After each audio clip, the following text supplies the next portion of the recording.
Hey friends, Charizze here and welcome back to a new video. We are on day 6 of Charizze Treats. That means we are halfway through the series. The days have gone by so quickly, but today I will be talking about my favorite journaling supplies. So if you want to know what are my go-to stationery for bullet journaling or just journaling in general, we're going through them one by one and I hope this video can give you helpful information. So the first supply we're going to talk about is the foundation of my whole journaling operation, which is obviously a notebook. A couple of my favorites are the A5 size Notebook Therapy and Maisie Lane Co Notebooks. These are two of the brands that I've been using in the last 2 years of bullet journaling. I won't get too specific, but what they have in common is the paper quality. They have dot grid pages that provide guidance and not as distracting as a lined grid paper. The thickness of the paper also allows me to use any medium that I like without bleeding through the page, but of course with the exception of alcohol markers because those pens are not meant for this kind of paper. I'm using Notebook Therapy again for my 2023 bullet journal, and I'm also currently using their 4-season summer edition notebook for daily journaling. Next, I like to use a good pencil for mapping out my layouts and illustrations. I'm using a mechanical pencil. This is the Tombow Mono mechanical pencil. You don't really need to spend on expensive ones. I used to use a normal pencil, which is also good, but what I like about this is being able to achieve detail in my sketches since I like to draw and do a lot of illustrations in my bullet journal. Of course, there has to be an eraser. I like this break-resistant Tombow Mono eraser because it is very reliable in removing graphite from paper with little to no smearing and it doesn't damage the paper. For daily journaling, I have two kinds of pens that I like to use. I have here the Sakura Pigma Microns, which I personally think are the best fine liners to use for writing and even drawing because of its archival quality, meaning they are permanent, fade resistant, and the ink will not bleed or run when painting on top of them once they are dry. They come in different sizes so you can achieve precise or thicker lines. I usually go for 005 that has a thin nib. I specifically use this size for writing my tasks or to-do lists in my bullet journal. Then I also have the 03 and 08 to use if I want some thicker lines. Though these pens are easy to find, I recommend buying original ones because these pens are easily copied too for a cheaper price and a lower ink quality. Another pen I'm using is a fountain pen for my daily journal and sometimes for practicing calligraphy. I've been using the Ferris Wheel Press Brush Fountain Pen. I love the dainty and minimal design of it, and the nib is also smooth to write with. I'm currently using one of their inks too. This is the Writing Desk that has a rich, tawny brown ink with a metallic green sheen. As you may have noticed already, I like browns and earth tones, but they have a beautiful selection of ink colors to choose from. So if you love the journal and want to try out writing with fountain pens too, trust me, you'll want to write every day. And good news, I am hosting a giveaway with Ferris Wheel Press in this video.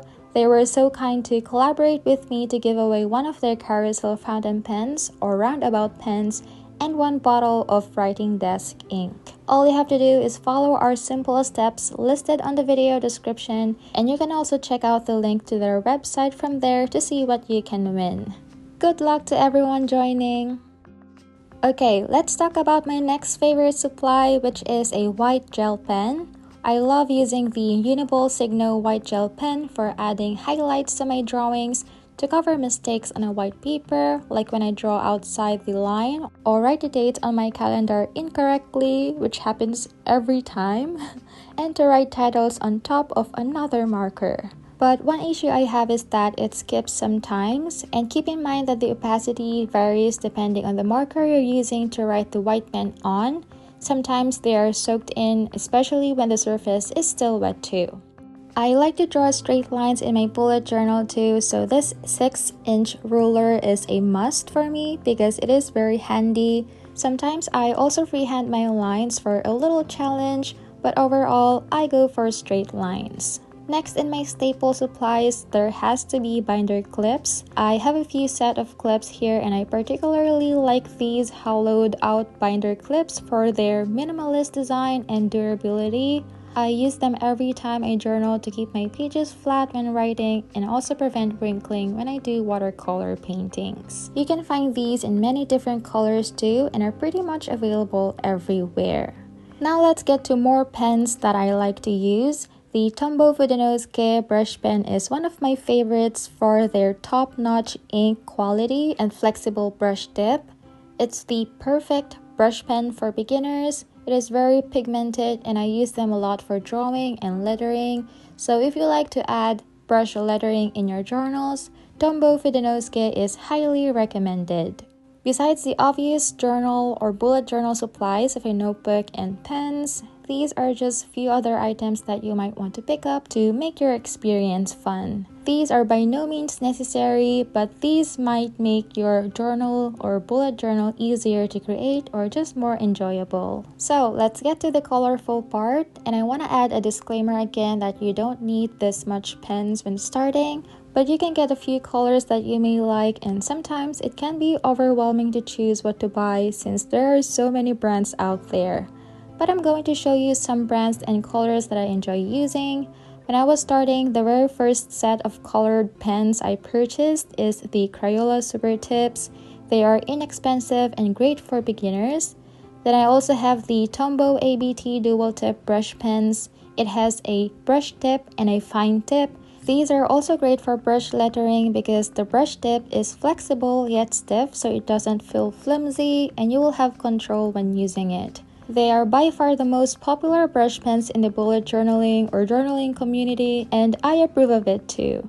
These next brush pens I'm going to show you is also ideal for hand lettering. You can easily blend 2 or more colors, and they are also good for illustrations and watercolor-like drawings. These are the Eco Line brush pens by Royal Talents. These has great color collections too, and they have a good ink flow, but like watercolors, you have to wait for the first layers to dry before adding another layer just to prevent bleeding through the pages. Lastly, on our pens category are the Zebra Mild Liner Highlighters. I was never a highlighter fan until I tried these. In the past, if you talk about highlighters, all I could think about are the bright and neon colors, but Zebra offers muted tones like these, which are a lot better in my eyes. I also love the cream color highlighters that has soft pink hues. Moving on to something playful are washi tapes. There are so many designs and sizes available, but I typically go for grid ones. These has gentle adhesion so they are easy to peel and reuse. I decorate my journal pages with these from time to time, but my main purpose for using these are to mask the edges of my paintings. Next favorite item is a pencil case. This makes traveling with my pens and journal a lot easier. I love this pop-up pencil case from Notebook Therapy. It is extensible, so you can just pop it down and up on the go. It can also hold a lot of pens. I can actually put more since there is still a huge space available. Speaking of traveling with my journal, another item that is very useful for me is this notebook pouch from Stationery Pal. I brought this with me when I was traveling in the middle of the year and it protected my journal from scratches. If we have beginner and intermediate levels, the next materials I would say falls in advanced category. So if you've been using your journal for a while and you feel like you have a solid grasp of the basics, then you are probably ready to step up your journaling game, like maybe painting on the pages. My favorite painting mediums to use in my journal is gouache from Royal Talents and Holbein, and the Van Gogh watercolors from Royal Talents too.